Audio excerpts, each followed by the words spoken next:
Ellie. Today I'm going to read you The Lucky Dip. 해피리더스 Level 5. The Lucky Dip. Let's read it. The Lucky Dip by Manuel Bushell. Level 5. No lessons this morning, Mrs. Smith announced to the class one day. Everyone became very excited. Yes, cried Sam. What's happening, Mrs. Smith? Asked Alice. We're planning our end-of-term party today, said Mr. Smith cheerfully. It's only a week away, so everyone must work in pairs to think of a fun activity for the last school day. We'll pick the best 3 ideas and do them at the party. Now choose your partners. Let's work together, Tina. Let's work together, Tina, exclaimed Ben. Sure, agreed Tina. Soon everyone was ready to share their ideas. Alice put up her hand. We want to play Pin the Tail on the Donkey, she said. Sandra explained how to play the game. Players cover their eyes with a towel and try to pin the tail on a picture of a donkey. They win if the tail is nearest to the right spot. It's simple. Sounds like a lot of fun, laughed Mr. Smith. Melissa and Jane put up their hands to speak next. Mrs. Smith smiled and asked them to stand up. We want to have a 3-legged race, said Melissa. Jane explained. It's a fun race. Everyone gets into pairs. Each pair ties their legs together and races the other teams. The first team past the finish line wins. But isn't it a little dangerous? Asked Mr. Smith. We're all old enough to try, said Melissa. It can teach us to work together. That's right, Jane added quickly, and it's also great fun. Okay, we can think about it, said Mr. Smith. Soon it was Tina and Ben's turn. Everyone likes surprises, said Ben. Tina and I want to hold a lucky dip. Lucky dip? Did you hear that? A lucky dip is each student buys a small gift and wraps it up. They all put their gifts in a sack under the teacher's desk, explained Tina. Yes, said Ben, and later we can take turns to draw out a gift. Yeah, shouted all the students.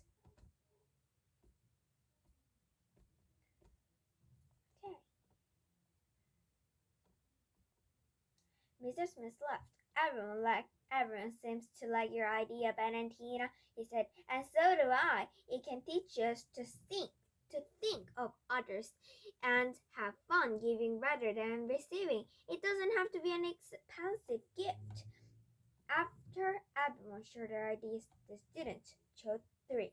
It's Pin the Tail on the Donkey, 3-legged race, and the Lucky Dip. Not fashion parade, and not musical chairs, and hide and seek. Not that things. Oh, on Saturday, Ben's mother took Tina and the band shopping for the Lucky Dip gift.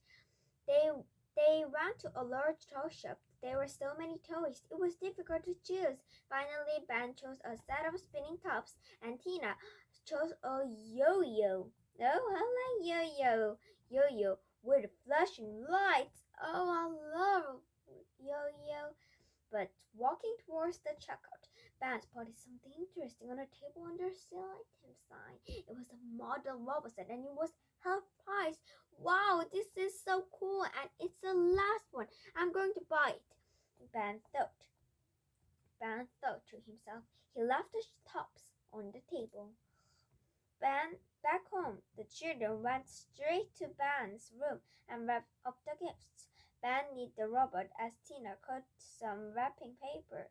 Oh, I really like the sack, cried Ben. I don't want to give it away. Why don't you buy another one for yourself, suggested Tina. I can't, said Ben, frowning. It was the last one. But you have so many toys, Ben. You got lots for Christmas and your birthday. But I didn't get a robot set, said Ben. Wouldn't you like to keep the yo-yo, Tina? I know you love its flashing lights. It would be fun to play with the yo-yos, agreed Tina. But we need a gift for next week's lucky dip. I have an idea, said Ben. Listen carefully, everyone. I have an idea, said Ben. We are running the lucky dip, so we can make the rules. Let's put our gifts in last and be the first to draw them out. You can draw out the robot, and I can draw out the yo-yo. Then we can swap the gifts later when we get some. Isn't that cheating, Ben? Tina asked slowly. How can it be cheating? Everyone still gets a gift, said Ben. I don't like this yo-yo, said Tina. Okay. On the last day of school, all the students put their gifts on the lucky dip. Ben's robot set was in shiny paper, and Tina's yo-yo was in some soft tissue paper. They put their gifts on top and went outside for the three-legged race. After the three-legged race, they came inside and played pin the tail on the donkey. Everyone ate party food while they played. It was so yummy. Suddenly, Mr. Smith opened the classroom door and yelled, "Surprise!" A big happy clown walked inside. Everyone screamed with joy. "This is Charlie the Clown. He is here to sing us some songs and do magic tricks," said Mr. Smith. The clown was amazing. He juggled boards and plates. He made a coin disappear behind Sam's ear and pulled a flower out of Tina's hair. After each trick, Charlie did a little dance and sang a funny song. Finally, Mr. Smith announced, "It's time to say goodbye to Charlie. Let's draw the lucky dip." But no one wanted Charlie to leave. "Can Charlie stay and give our gifts, Mr. Smith?" cried Alice. "Yes, Charlie, stay!" shouted the children, but Ben and Tina were silent. Okay, said Mr. Smith. "So what do you think, Ben and Tina? Shall we ask Charlie to stay and give out the gifts?"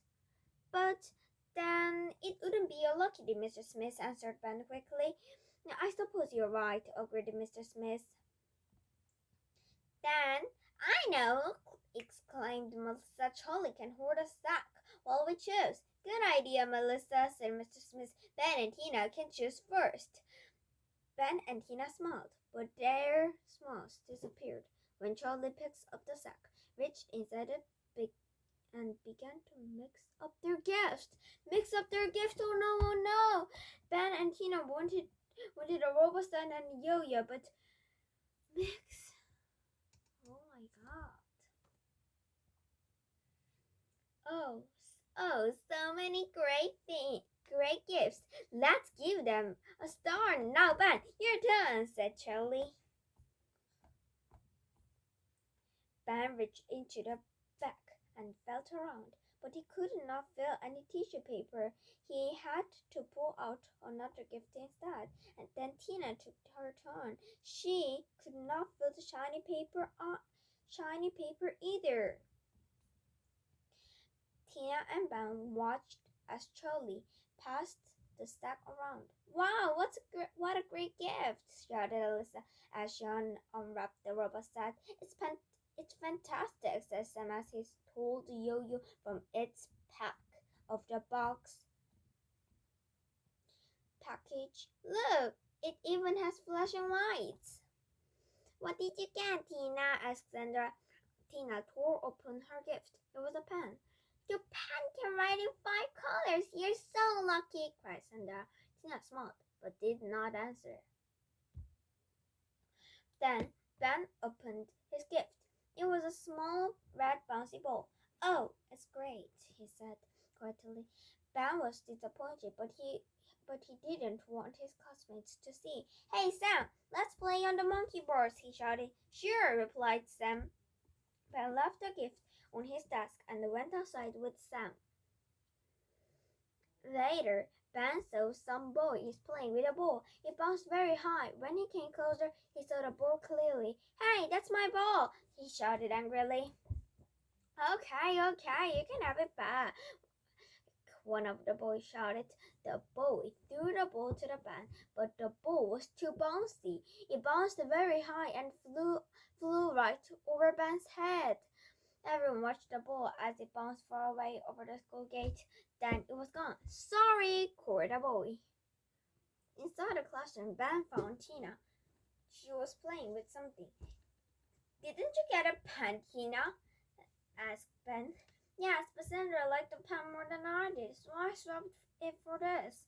Tina held out a small blue toy dog. It can walk and bark, so I'll show you. Tina put a key in the dog's body. But as she turned it, the key broke off inside. Oh no, it's broken, cried Tina. After that, Ben and Tina walked to the bus stop together. I feel terrible, said Ben. I lost my ball, and you've got only a broken toe. You've only got a broken toe. I feel terrible too, Ben. It was wrong to be so greedy and selfish. We should be thankful for what we have.